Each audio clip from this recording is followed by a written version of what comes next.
आपने अपनी trading start कर दी है या ट्रेडिंग स्टार्ट करने वाले हो। My name is Yashraj Shrivastava and I am NISM certified research analyst. मेरे पास ऑलमोस्ट 7+ ईयर का एक्सपीरियंस है मार्केट के अंदर एंड मैं ऑलमोस्ट 1000+ स्टूडेंट्स को ट्रेन कर चुका हूँ। इस दौरान मैंने मार्केट के अंदर और स्टूडेंट्स के अंदर और जो ट्रेडर्स हैं, नए ट्रेडर्स, उनके अंदर मैंने एक चीज देखी है, वो विदाउट एनी बेस के रियल ट्रेडिंग स्टार्ट कर देते हैं। जो कि हमारा फाइनल स्टेप होता है वो फर्स्ट स्टेप में ही शुरू कर देते हैं। सो मैंने आपके लिए ये प्लेलिस्ट बनाई है जो मार्केट के अंदर फ्रॉम बेसिक से लेकर के एडवांस तक का आपका जर्नी साथ में रहेगी। ये जो कोर्स होगा, ये course total beginner to advance होगा, बिगिनर फ्रेंडली होगा। मींस आपको मार्केट के बारे में, मार्केट होता क्या है, वहां से लेकर के मार्केट में ट्रेड कैसे करते हैं, वहां तक की आपको जर्नी मिलेगी। अगर आप बिगिनर हो तो मैं आपको रिकमेंड करूंगा आप स्टार्टिंग से देखना। अगर आप ऑलरेडी कुछ चीजें सीख चुके हो तो उस टाइटल के हिसाब से उसके बाद कैरी फॉरवर्ड कर लेना। तो चलिए शुरू करते हैं। ये वाली वीडियो थोड़ी छोटी रहेगी बट जो टॉपिक अपन पढ़ेंगे काफी इंफॉर्मेटिव रहेगा, तो उसको साथ में पढ़ते हैं। चलो आओ। तो सबसे टॉप पे मैं लिखूंगा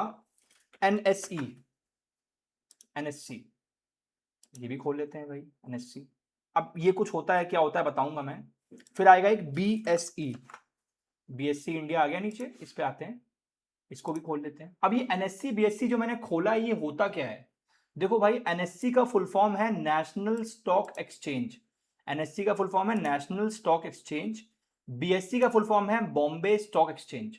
NSE BSE है ना, जो ये एक स्टॉक एक्सचेंज है। ये बताता हूं मैं क्या करता है, आपको चार्ट पे दिखाता हूं मैं। आपने सुना होगा निफ्टी 50 एंड सेंसेक्स के बारे में। यहां मैं लिखता हूं NSE। तो NSE जो डिराइव करता है वो किसको डिराइव करता है? वो निफ्टी 50 को डिराइव करता है। जो BSE होता है बॉम्बे स्टॉक एक्सचेंज, ये किसको डिराइव करता है? ये सेंसेक्स को डिराइव करता है। निफ्टी 50 मतलब निफ्टी 50 की इंडेक्स है, सेंसेक्स इंडेक्स है। हमारे प्रीवियस वीडियो में हमने ये चीज पढ़ी थी। इस वीडियो में हम पढ़ रहे हैं कि एक्सचेंज क्या होता है, इनको एक्सचेंज कौन करता है, इनको देखता कौन है, इनके ऊपर सारी चीजें, सारी सेटलमेंट्स कौन देखता है? वो NSE देखता है। निफ्टी 50 सेटलमेंट NSE देखता है, सेंसेक्स की सेटलमेंट्स BSE देखता है, राइट। अब फॉर एग्जांपल मेरे रियल टाइम पे कैसे काम करेगा मेरे लिए ये? मेरे रियल टाइम पे क्या मेरे कोई इफेक्टिवली कुछ मेरे लिए कुछ काम करते हैं क्या ये? बिल्कुल करते हैं भाई। फॉर एग्जांपल ट्रेडर A को शेयर्स खरीदने हैं रिलायंस के उसको शेयर्स खरीदने हैं। वो क्या करेगा? वो जाएगा अपने ब्रोकर के पास और ब्रोकर को बोलेगा कि मुझे NSE के रिलायंस के शेयर दे दो या फिर BSE के रिलायंस के शेयर दे दो। दोनों में से एक चूज कर सकते हो आप, दोनों चूज नहीं कर सकते, दोनों अलग अलग कंडीशन में चूज कर पाओगे। बट अगर आपको एक साथ लेना है, बल्क में लेना है, तो आप एक ही चूज कर पाओगे, राइट। फॉर एग्जांपल आपको NSE के शेयर लेने हैं 20 क्वांटिटी, तो आप बोलोगे ब्रोकर को कि भाई मुझे रिलायंस के 20 क्वांटिटी NSE के दे दे। तो ब्रोकर क्या करेगा? NSE के पास जाएगा और NSE को इन्फॉर्म करेगा कि एक ट्रेडर है जिसको 20 क्वांटिटी ये स्टॉक चाहिए।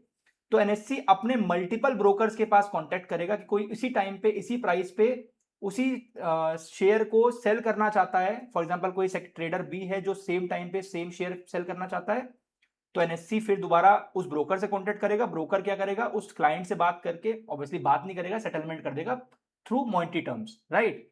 तो ये पूरी साइकिल होती है जो एक्सचेंज से ब्रोकर के साथ चलती है। और क्या होता है? और भी मल्टीपल चीजें होती हैं, लाइक इंडेक्सेस मैनेज करता है, और भी सेटलमेंट होती है, नंबर्स टाइप की बहुत सी चीजें होती हैं।